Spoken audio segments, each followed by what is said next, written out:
Cromatografía. Instituto Tecnológico de Tuxtepec. Especialidad: Ingeniería Bioquímica. Asignatura: Análisis Instrumental. Asesor: Mariana Araceli Gallejos Vázquez. Nombre del alumno: Naidelin Porfirio Hernández, Guadalupe de Jesús Enrique Ramón y Virgen Orozco Leoli Guadalupe. Del cuarto semestre, Grupo B. Actividad tema 3. Actividad 1. Cromatografía de papel, capa fina y columna.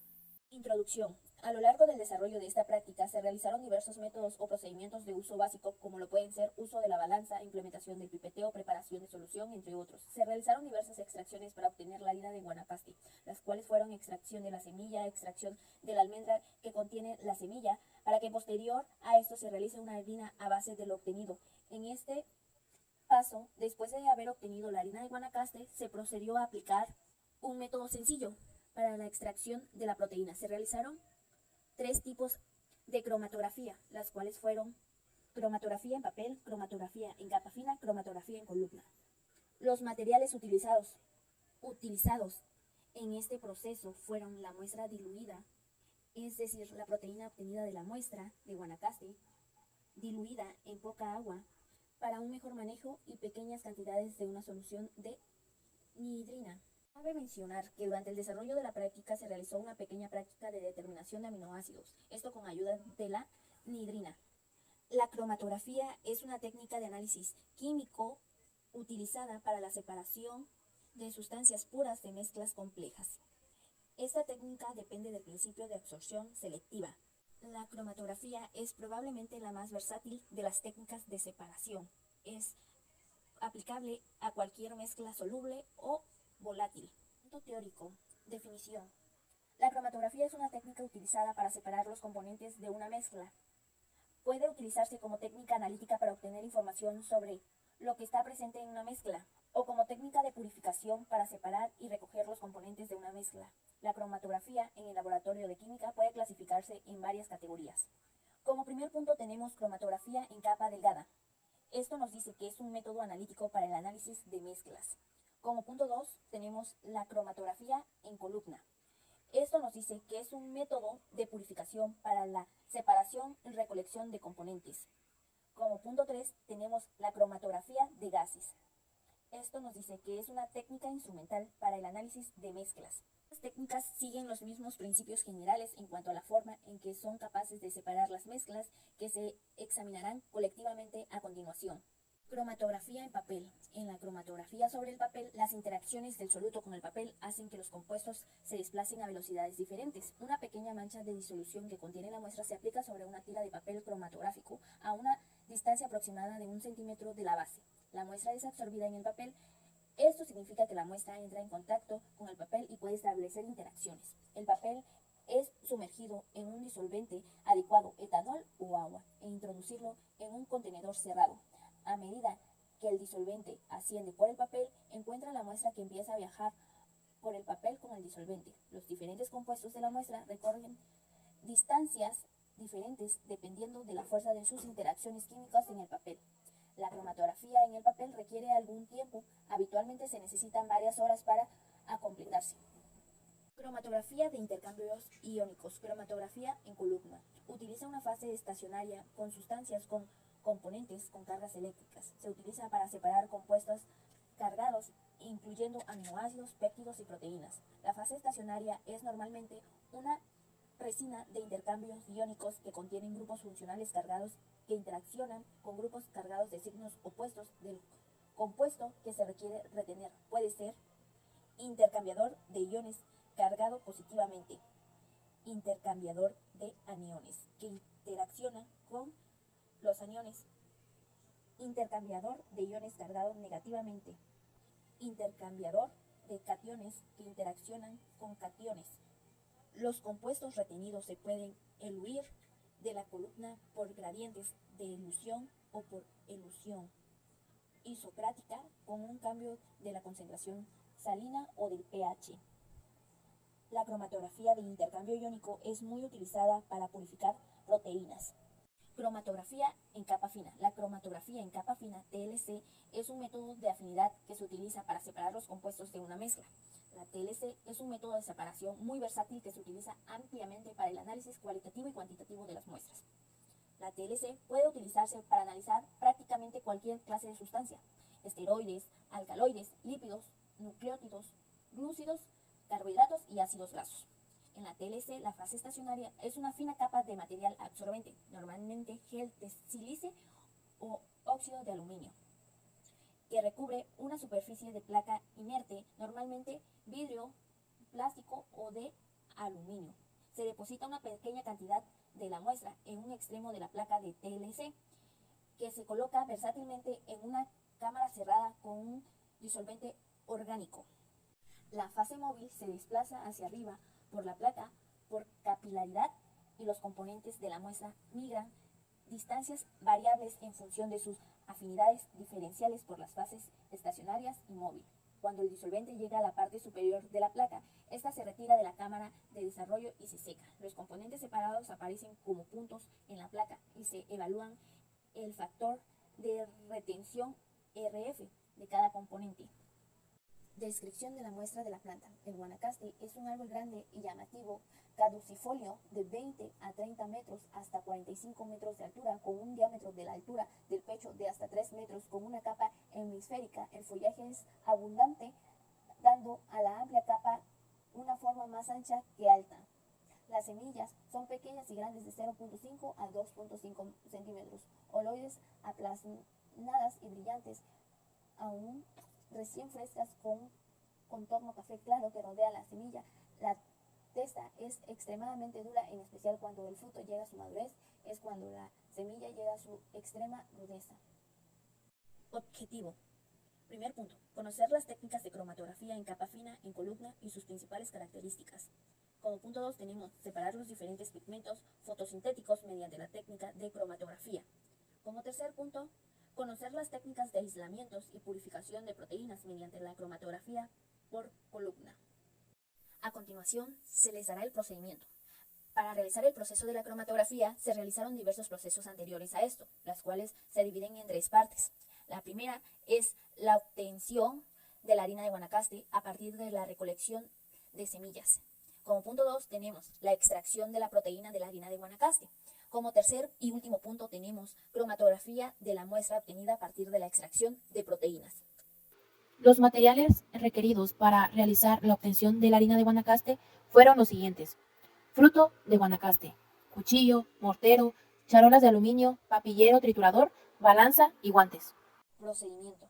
Recolección de los frutos y semillas del Guanacaste. Se llevó a cabo la recolección con guantes en un recipiente de plástico hermético seco.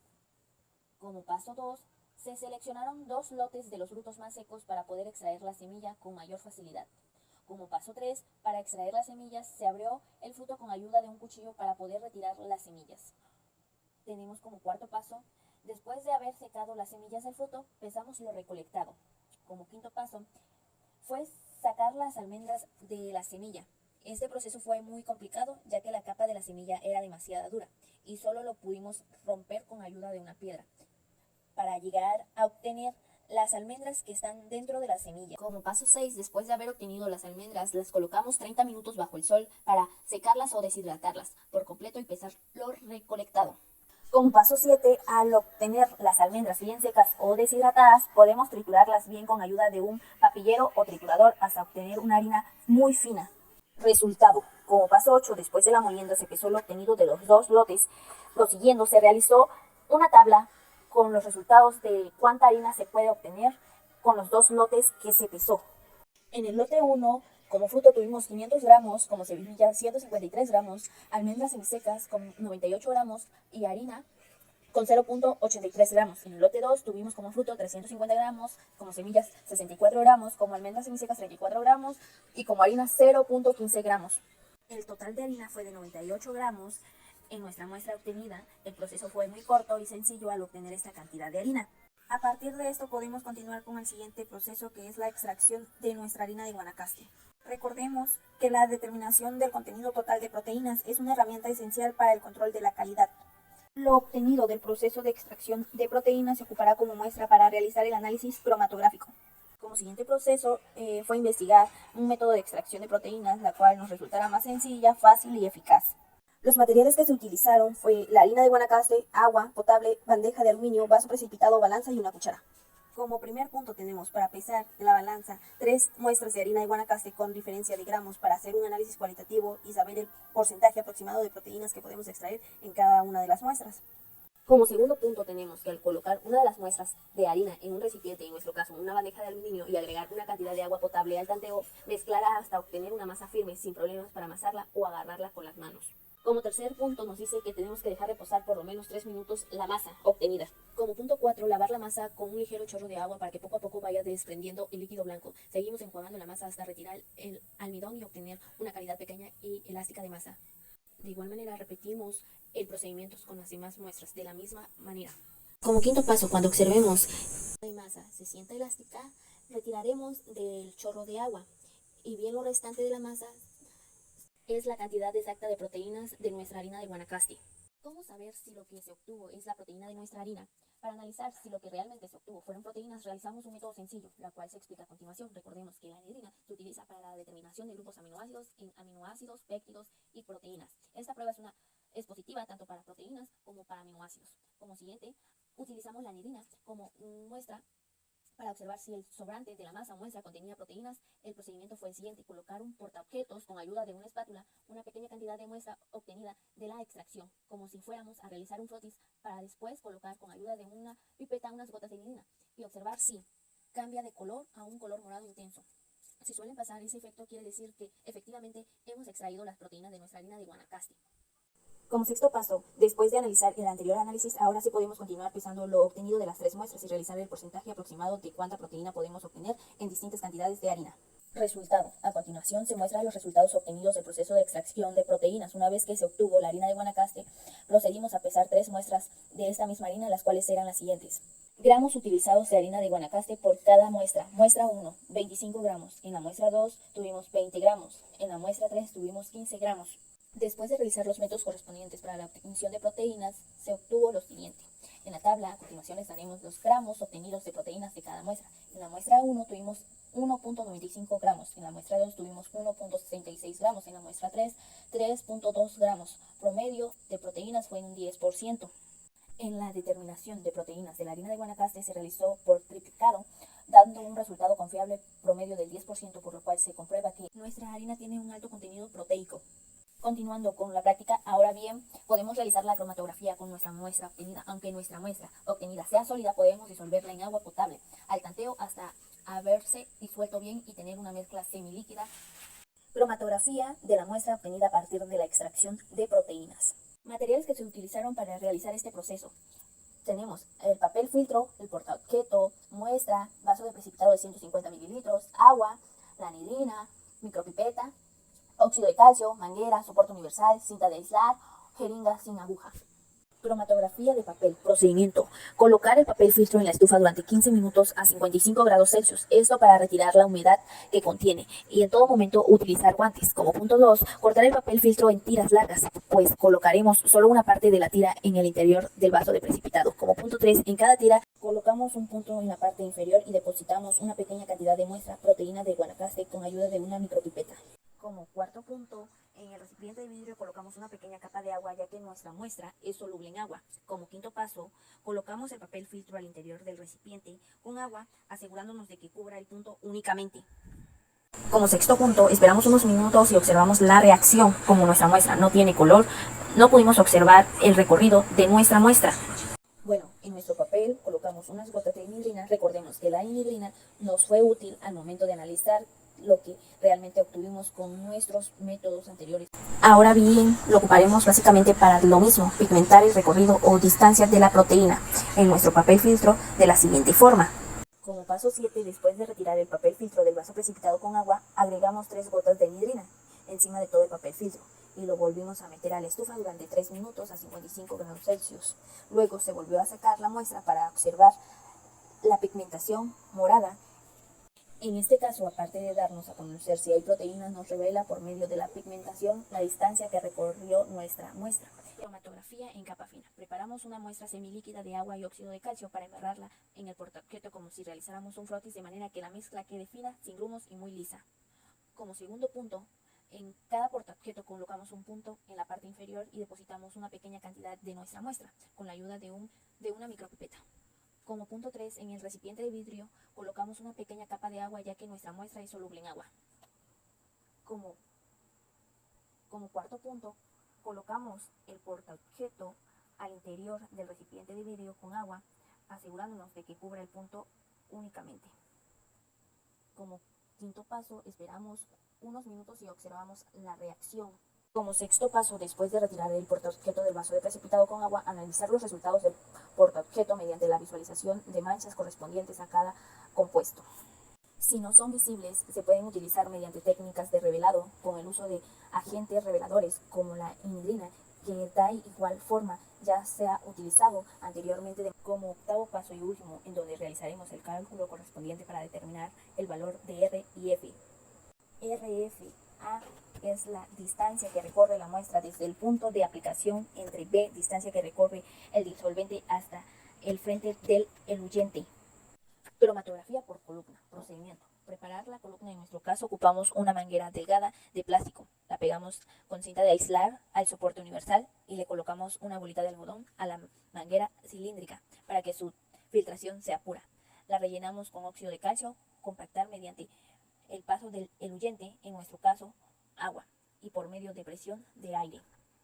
Como paso 2, adicionar 30 mililitros de la muestra diluida con agua. Como tercer paso, depositar 5 mililitros de imidrina para que al momento de filtrarse nuestra muestra sepamos que realmente es lo que contrae nuestra muestra. Recordemos que no tiene color y por lo tanto no se puede visualizar, entonces la imidrina contribuye a que sepamos qué es lo que realmente se está filtrando, para que se vea la separación con algún color. Como cuarto y último punto, medimos lo obtenido, realizamos anotaciones, conclusiones de lo obtenido. Los resultados que se obtuvieron a continuación. Se muestra la distancia que presentaban las manchas de la muestra, es decir, la distancia que recorrieron. Cromatografía de papel, distancia recorrida de la muestra, 4.3 centímetros. Como punto 2, 4.5 centímetros. Como punto 3, 4.2 centímetros. Como punto 4, 4.8 centímetros. Como se puede apreciar en la tabla anterior, las distancias son comunes entre sí, con un rango entre 4.0 centímetros a 5.0 centímetros. Cromatografía de papel nos dice que RF, como inciso A, tenemos distancia que recorre la muestra desde el punto de aplicación, entre B, distancia que recorre el disolvente hasta en frente del eluyente. Con esto se concluyó esta práctica que pudimos observar la cromatografía en capa fina, en columna y en papel. El proceso fue un poquito largo, pero cualquier error podría alterar los resultados obtenidos. Si bien el proceso puede ser largo, lento, es bastante eficiente y puede utilizarse con distintos solventes, siendo esto algo de suma importancia para el área química y biológica.